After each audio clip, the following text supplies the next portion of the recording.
আলপিনটা ঢুকে দিয়ে ছোট হয়ে যাচ্ছে। আচ্ছা, অন্য জায়গায় দেখাতে কি হয় দেখো।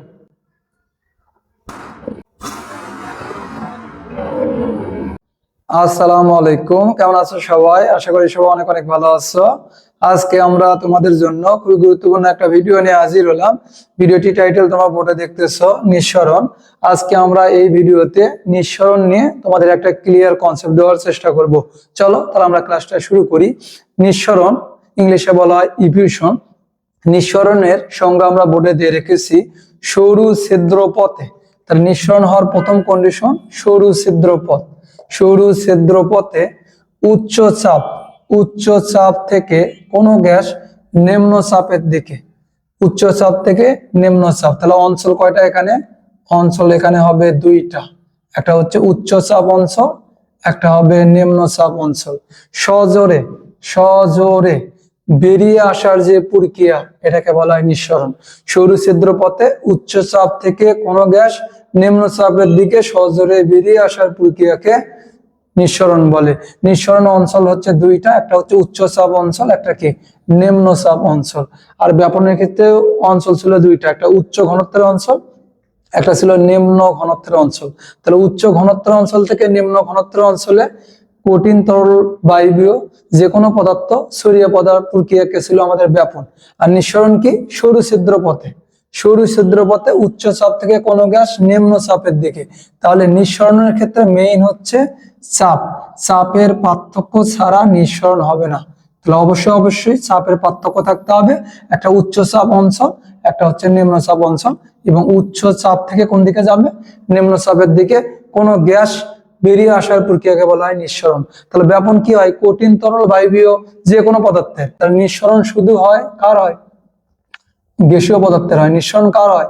শুধুমাত্র গ্যাসীয় বা বায়বীয় পদার্থের হয় নিঃসরণ। আর নিঃসরণের আরেক নাম হচ্ছে অনুব্যাপন। তাই এখানে লিখে দিলাম অনুব্যাপন বা নিঃসরণ বলে। তাহলে সরু ছিদ্র পথে উচ্চ চাপ থেকে কোনো গ্যাস নিম্ন চাপের দিকে সজোরে বেরিয়ে আসার প্রক্রিয়াকে অনুব্যাপন, নিঃসরণ বা ইফিউশন বলে। ক্লিয়ার? এখন এই জিনিসটা আমরা একটু বাস্তবিক দেখতে চাই। যেমন এই যে দেখো, রুম স্প্রে, এয়ার ফ্রেশনার আমরা ইউজ করি। রুমে মনে করো একটা ব্যাড স্মেল মনে হচ্ছে, তাহলে আমরা কি করি? আমি এখানে প্রেস করব, এটা হাই প্রেসারে গ্যাসটা ভেতরে আছে সংকুচিত অবস্থায়। যখন আমি প্রেস করব, গ্যাসটা উচ্চ চাপ থেকে কোথায় যাবে? বায়ুমণ্ডলে যাবে, নিম্ন চাপে যাবে। এই দেখো, দেখছো খেয়াল করে? এই যে দেখো, উচ্চ চাপ থেকে কোথায় যাচ্ছে? নিম্ন চাপ। তার মানে হাই প্রেসারে গ্যাসগুলোকে ভেতরে কম্প্রেস করে রাখা হয়েছে। এখানে আমি প্রেস করার পরে সরু ছিদ্র, এই যে সরু ছিদ্র পথে উচ্চ চাপ থেকে নিম্ন চাপে বেরিয়ে আসলো। এই প্রক্রিয়াটার নামে কি? অনুব্যাপন বা নিঃসরণ বা ইফিউশন। ওকে। আর পদার্থটা অবশ্যই কি হবে? গ্যাস হবে। চাপের পার্থক্য কারণে এটা হয়। এই যে এটা একটা বেলুন, এই বেলুনটা আমি ফু দিয়ে এখানে ফুলে রাখছি। আমি তো ফু দিয়ে মানে এখানে চাপ দিয়েছি, তা বেলুনের ভেতরে প্রেসার বেশি, বাইরে কি প্রেসার কি কম? তোমাকে যদি আমি একটু দেখানোর চেষ্টা করি, এটা আলপিন থাকলে ভালো হতো। আলপিন পাওয়া গেছে, আলপিন। এখানে আমি দুইটা কাজ করেছি। বেলুন একটাই আছে, তো আরেকটা বেলুন ছিল ফেটে গেছে। এটা আমার ছেলের মায়ানের বেলুন। ও যদি দেখে যে ওর বেলুন দিয়ে আমি তোমাদের এই পড়াচ্ছি, তাহলে আমার খবরই আছে। বুঝতে পারছো? ছোটবেলায় তো তোমরা তো দেখছো বেলুন কিরকম তোমাদের কাছে প্রিয়, কাউকে ধরতেও দাও না এমনকি, তাই না?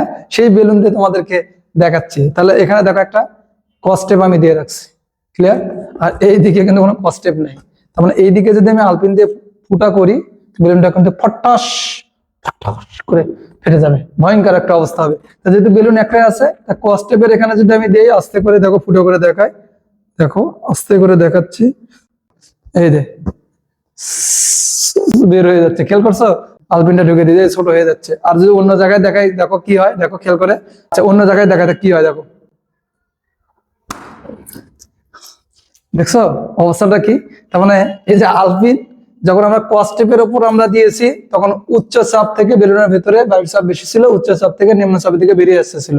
আর যখন কস্টেপ ছাড়া বেলুনের অন্য কোনো জায়গায় ইলাস্টিকের আমি প্রেস করছি আলপিন, সাথে সাথে কিন্তু দেখছো, তো ভয় পেয়ে গেছিলাম। কিন্তু তোমরা কি ভয় পেয়েছো নাকি বলো?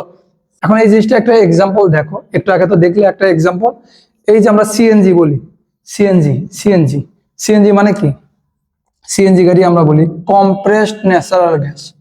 কম্প্রেসড ন্যাচারাল গ্যাস, এই গ্যাসটা মূলত মিথেন। মূলত কি মেইনলি কি সিএনজি গ্যাস হিসেবে মূলত কি ব্যবহার হয়? Methane, CH4। এটা একটা জৈব যৌগ মিথেন। অর্থাৎ অ্যালকেনের প্রথম সদস্যর নামই হচ্ছে মিথেন, এক কার্বনে। মিথেন, ইথেন, প্রোপেন, বিউটেন, তোমরা আরো পড়বা। এই যে কম্প্রেস ন্যাচারাল গ্যাস সিএনজিতে যে মিথেন ব্যবহার করা হয়, তার মানে হাই প্রেসারে গ্যাসকে সিলিন্ডারের মধ্যে রাখা হয়, ওই সিলিন্ডার থেকে ওই উচ্চ চাপে গ্যাসটা কিন্তু ইঞ্জিনে আসে। তার মানে উচ্চ চাপ থেকে আসছে সেই ইঞ্জিনে, তার মানে এটা উচ্চ চাপ থেকে কোথা দিকে যাচ্ছে? নিম্ন চাপ। এটা তাহলে কি?